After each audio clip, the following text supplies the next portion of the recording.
और अब एक बड़ी खबर आपको बता दें, जंग के बीच अमेरिकी राष्ट्रपति ने दिया है बड़ा बयान। अगले 2-3 साल में बदल जाएगी दुनिया। जो बाइडेन ने कहा यह तय होगा कि 50-60 साल में दुनिया कैसी रहेगी। चिली के राष्ट्रपति से मुलाकात के दौरान जो बाइडेन ने यह बड़ा बयान दिया है। और मनीष हमारे सहयोगी हमारे साथ जुड़ गए लाइव, उनका रुख करेंगे इस खबर पर ज्यादा जानकारी के लिए। मनीष, अमेरिकी राष्ट्रपति जो बाइडेन के इस बयान के क्या मायने हैं जिसमें वो कहते हैं चिली के राष्ट्रपति के साथ मुलाकात से कि 2-3 साल में ये पता चल जाएगा कि दुनिया कैसी दिखेगी और कैसी रहेगी?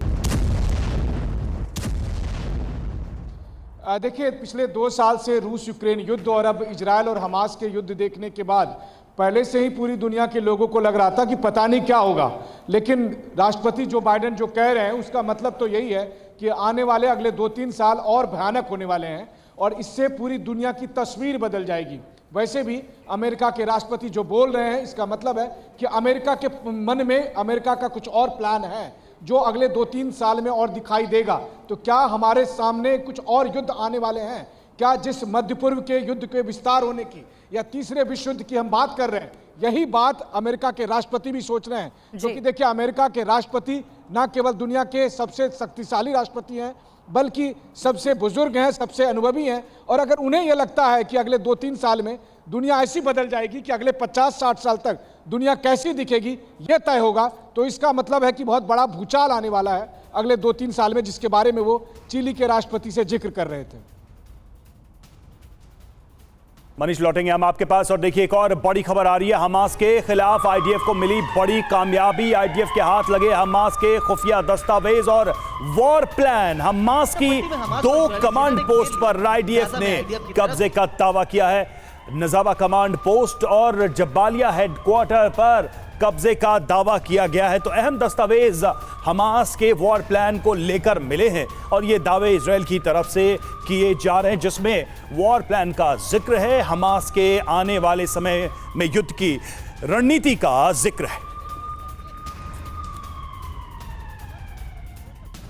तो आईडीएफ के हाथ में हमास का वॉर प्लान, नजर डालते हैं जल्दी से क्या है पूरा मामला। आईडीएफ का दावा, हमास हेडक्वार्टर पर कब्जा, कब्जे में 2 कमांड सेंटर, खुफिया दस्तावेज हाथ लगे हैं आईडीएफ के। कहां हुआ है कब्जा?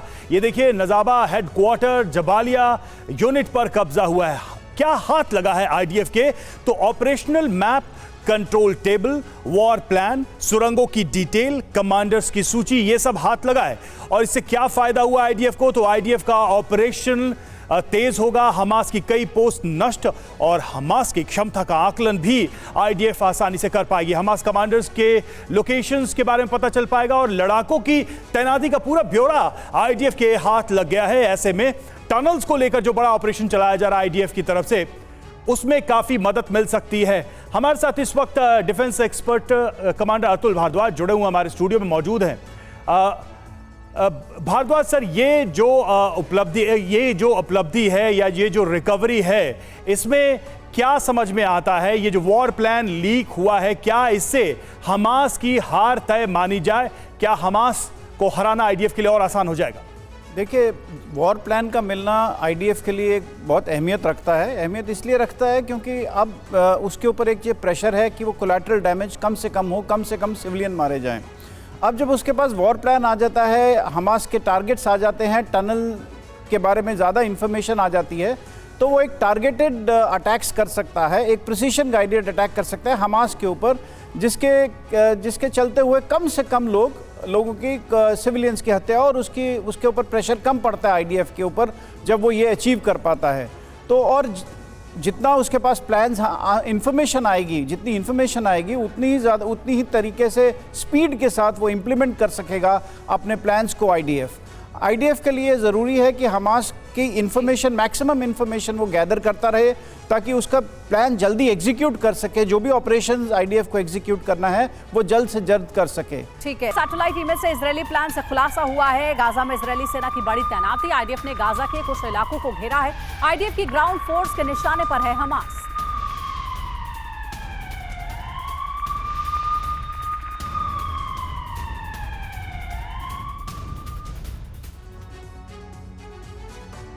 और चलिए अब आपको सैटेलाइट इमेज से समझाते हैं कि गाजा में आईडीएफ की कैसी तैयारी है, किस तरह की घेरेबंदी आईडीएफ की तरफ से की जा रही है। तो गाजा की घेराबंदी को समझते हैं। कई मोर्चों पर हमला करने की तैयारी है। गाजा में इजरायली सेना इस वक्त तैनात है। ये जरा मानचित्र आप देखिए, सैटेलाइट इमेज है और ये गाजा का एरिया जहां पर लगातार घेरेबंदी की जा रही है। ग्राउंड ऑपरेशन जब से शुरू हुआ है तब से गाजा को पूरी तरह से कवर करके और इस ग्राउंड ऑपरेशन के जरिए हमास के अंदरूनी ठिकानों पर घुसने की कोशिश चल रही है। तो ये अहम देखिए जो घेरेबंदी है, गाजा के कई इलाकों की घेरेबंदी कर ली है आईडीएफ ने और आईडीएफ के जवान और टैंक की तादाद बढ़ी है इस दौरान। जी हाँ, कुछ इलाकों को इजरायली सेना ने घेर भी लिया है, जो मैप के जरिए आप देख पा रहे होंगे। साथ ही जानकारी ये भी मिल रही है कि आईडीएफ वहां पर स्पेशल ऑपरेशन चला रही है। तो गाजा की घेराबंदी और कई मोर्चों से हमला जारी है। हमारे साथ स्टूडियो में एक्सपर्ट भी मौजूद है, हमारे साथ राठौर सर हैं, उनका रुख करेंगे। सर 60 सेकंड में जरा समझाइए, गाजा की घेराबंदी तो बढ़ गई है, क्या एक बड़े ऑपरेशन की ये तैयारी है आईडीएफ की? जी हाँ, अभी गाजा, उत्तरी गाजा को इन्होंने उत्तर पूर्व से, उत्तर पश्चिम से और दक्षिण से घेरा है। अब इसके अंदर में जैसे कि अब अपने पिंसर्स दिखाए थे सैटेलाइट इमेज से, आप देख रहे हैं कुछ आर्म्स जो हैं बिल्टअप एरिया में अंदर की तरफ जा रही हैं। वो गाजा को सब सेक्टर में बांटेंगी और जब सब सेक्टर में ये बढ़ जाएगा तो उस बिल्टअप एरिया का क्लियरेंस होगा और ख़ास करके जो एंट्रेंस है आपका सुरंगों का, उसको डिस्ट्रॉय करके उस जगह को एकदम सैनिटाइज किया जाएगा। उस तरीके से इसको अभी बढ़ाएंगे और वो सारी चीज़ अब धीरे धीरे प्लान खुल रहा है। उसी में आप ये मत समझिए जो समुद्र की तरफ इलाका है उसको भी इन्होंने सील करना है, ताकि अगर उधर कोई सुरंगें हैं उधर से वो निकल ना जाएं। इस ऑपरेशन को सुनना इतना आसान है, ग्राउंड में करना मुश्किल है। इसमें आईडीएफ के ऊपर भी कैजुअलिटीज आएंगी और लग रहा है कि उसमें से लोग निकलते हैं लड़ाके और आईडीएफ के ऊपर कैजुअलिटी करके घेराबंदी बढ़ा दी गई। एक और बड़ी खबर इस बीच, अमेरिका के कहने पर आईडीएफ का प्लान बदल गया है। बाइडेन के सीनियर ऑफिसर का दावा, आईडीएफ के ग्राउंड ऑपरेशन में बड़ा बदलाव हुआ। गाजा की आबादी की सुरक्षा भी प्राथमिकता है।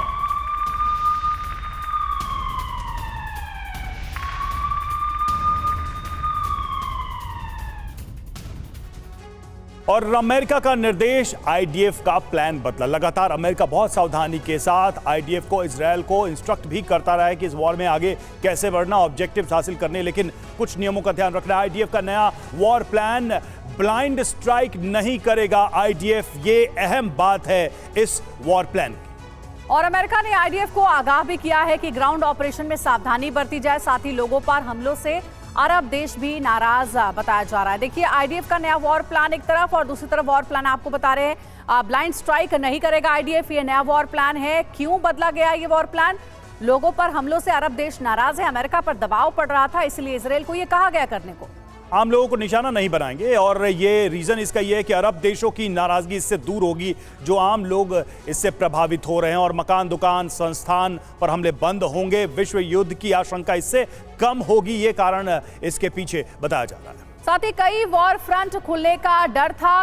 नया वॉर प्लान है कि हमास के ठिकानों पर सिर्फ हमले बढ़ेंगे, रिहायशी इलाकों पर हमले नहीं होंगे, क्योंकि लोगों की जो जान जा रही है, बेकसूर लोगों की जान जा रही है, वो दोबारा से ना हो, इसे जरूर गौर किया जाएगा। सुरंगों पर एयर स्ट्राइक से बमबारी होगी। अरब देशों के दौरे पर हैं एंटनी ब्लिंकन और वहां पर एक बड़ी बैठक भी करने वाले हैं। तो ये लगातार ये वॉर प्लान जो बदल रहा है और उसके पीछे के जो कारण है, ये अपने आप में काफी अहम है। क्या इससे ऑब्जेक्टिव हासिल होगा, ये बड़ा सवाल है। 60 सेकंड में हमारे एक्सपर्ट्स समझते हैं युद्ध की योजना बदलने से क्या हमास को फायदा मिलेगा। भारद्वाज सर, आप कैसे देखते हैं इसे, ये जो स्ट्रैटेजी बदल रही है इसका इंपैक्ट क्या देखते हैं? देखिए, ये शुरू से रहा है, अमेरिका पहले दिन से इजराइल को ये कहता रहा है कि युद्ध तो कीजिए, आपको सेल्फ डिफेंस का पूरा अधिकार है, पर आप थोड़ी इनडिस्क्रिमिनेट किलिंग मत कीजिए, आप सिविलियंस को कोलैटरल डैमेज मिनिमम रखिए और ह्यूमैनिटेरियन एड आने दीजिए। अब जब प्रेशर बढ़ रहा है, अब जब देख रहे हैं कि 10,000 लोगों की मौत हो चुकी है गाज़ा में, गाज़ा एक ढेर बन चुका है गिरी हुई इमारतों का, तो वहाँ पे प्रेशर बढ़ता जा रहा है, वेस्टर्न कंट्रीज़ पे प्रेशर बढ़ता जा रहा है, उसके जो एलाइज़ हैं वो उस पर प्रेशर डाल रहे हैं। अभी एंटनी ब्लिंकन जो हैं वो जॉर्डन जा रहे हैं। अब जॉर्डन का हमेशा से अच्छा रुख रहा है इजराइल की तरफ और यूएसए के साथ, पर अभी उसने अपने एम्बेसी को विड्रॉ कर लिया इजराइल से। तो ये सारे प्रेशर्स बढ़ते जा रहे हैं। इसके चलते हुए इजराइल को आईडीएफ के ऊपर थोड़ा सा कोई बदलाव लाना पड़ेगा और उसको एक टारगेटेड किलिंग, हमास उसका एम हमास है, उसका एम पैलेस्टीनियंस को वहाँ मारना नहीं है। तो उसको अपना प्लान्स बदलते हुए एक सलीके से चलना है ताकि वॉर क्राइम्स कि उसके ऊपर ना थोपे जाएं कि आप वॉर क्रिमिनल हैं, ये ना थोपा जाए। और इस बीच एक और बड़ी खबर है, राफा क्रॉसिंग पर हमास की चाल, घायल लड़ाकों को निकालने की साजिश नाकाम हो गई। विदेशी नागरिकों की सूची में हमास लड़ाके खुलासे के बाद राफा का रास्ता फिर से रोका गया। व्हाइट हाउस के अधिकारी का बहुत बड़ा दावा। तो राफा क्रॉसिंग बंद और इसकी वजह से फंस गए विदेशी नागरिक। जल्दी से कुछ अहम बातों पर नजर डालेंगे। हमास की साजिश, कितने विदेशी फंसे, ये एक सवाल है। लड़ाके इजिप्ट भेजने की कोशिश और गाजा में 6000 विदेशी फंसे हुए। देखिए हम बता रहे हैं आपको कि क्या है षड्यंत्र और कितने लोग फंसे हुए हैं। तो हमास की साजिश एक तरफ और दूसरी तरफ है कितने विदेशी फंसे हुए हैं, यानी कि हमास के कब्जे में कितने बंधक है। देखिए 1000 अमेरिकी नागरिक हैं कब्जे में। और साजिश क्या थी, राफा से लड़ाके भेज रहा था हमास, घायल लड़ाकों को निकालता रहा और विदेशी अभी भी फंसे हुए हैं। साजिश के बाद राफा बॉर्डर फिलहाल बंद है और सूची में 1/3 लड़ाके थे और विदेश भेजने का काम रुक गया है। लोगों को जो भेजा जा रहा था यहां से, झांसे के फिराक में हमास लगातार लगा हुआ था कि झांसा देकर यहां से निकाले। और इसमें हुआ क्या कि सैकड़ों विदेशी इसकी वजह से फंस गए, खासकर जो लोग बीमार थे या जिनको निकाला जाना था। और देखिए आईडीएफ का सर्विलांस की अगर बात करें तो हमास कमांडर्स पर नजर लगातार आईडीएफ की है और यह भी कहा जा रहा है कि कमांडर भाग सकते हैं हमास के राफा बॉर्डर की तरफ से जो ओपन किया गया। नागरिकों की चेकिंग लगातार की जा रही है। जानकारी ऐसी मिल रही है कि राफा क्रॉसिंग फिलहाल बंद है और वहां पर विदेशी नागरिक फंसे हुए हैं। आईडीएफ का सर्विलांस भी वहां पर एक्टिव नजर आ रहा है। अतुल भारद्वाज सर, 60 सेकंड में जरा समझाइए कि राफा बॉर्डर पर हमास की वजह से लोगों की जो निकासी रुकी है उसका कोई समाधान निकल पाएगा, क्योंकि बैठक तो लगातार हो रही है। राफा बॉर्डर ही एकमात्र जरिया है गाजा से निकलने का। देखिए राफा बॉर्डर ही एकमात्र जरिया है जहां से इजिप्ट के थ्रू निकला जा सकता है, पर इसमें रिस्ट्रिक्शंस इजिप्ट भी लगाता है। उसने अभी तक ये परमिशन दी थी कि केवल 500 लोग ही हम अलाउ करेंगे जाने के लिए, और वो भी जो कि बीमार हैं या बहुत इमरजेंसी केसेस हैं या फिर फॉरेनर्स हैं, उन्हीं को निकालने की इजाज़त दी थी इजिप्ट ने अभी। तो ये एक नेगोशिएशंस का यही एक ज़रिया है जहाँ से कि ह्यूमैनिटेरियन एड भी अंदर आनी है, और यही एक ज़रिया है जहाँ से कि फॉरेनर्स निकल भी सकते हैं अभी, जो कि फंसे हुए हैं। काफ़ी यूएन के रिप्रेजेंटेटिव्स वहाँ फंसे हुए हैं और बहुत से देशों के लोग फंसे हुए हैं। तो इसके चलते हुए ये देखना ज़रूरी है कि ये नेगोशिएशन जो चल रहे हैं अभी, एंटनी ब्लिंकन जो जॉर्डन भी गए हैं, वहाँ पे सबसे बड़ा मुद्दा एक तो हॉस्टेजेस का वो डिस्कस करेंगे, और जैसे जैसे हॉस्टेजेस छूटेंगे, मेरे को लगता है कि 50 हॉस्टेजेस जल्दी ही छूटेंगे, और उसके बाद राफा बॉर्डर से जो एड का सामान है वो भी आना तेज़ी से ज़्यादा शुरू होगा। तो ये जब तक नेगोशिएशंस चलेंगे तो शायद थोड़ा सा रुकावट आएगी, पर आगे चल के एक दुविधा तो है ही राफा क्रॉसिंग को लेकर कि जेन्युइन लोग कौन से हैं और कौन से हमास के लड़ाके हो सकते हैं। और देखिए इस बीच गाजा के अस्पतालों में संकट बढ़ गया है। आम लोग भी अस्पताल पहुंच रहे हैं। खाने का पीने का जो इशू है उसकी वजह से लोग यहाँ अस्पताल में पहुंच रहे हैं। अस्पताल को अस्थायी ठिकाना बना रहे हैं लोग, घर छोड़कर अस्पताल पहुंचने का सिलसिला चल रहा है।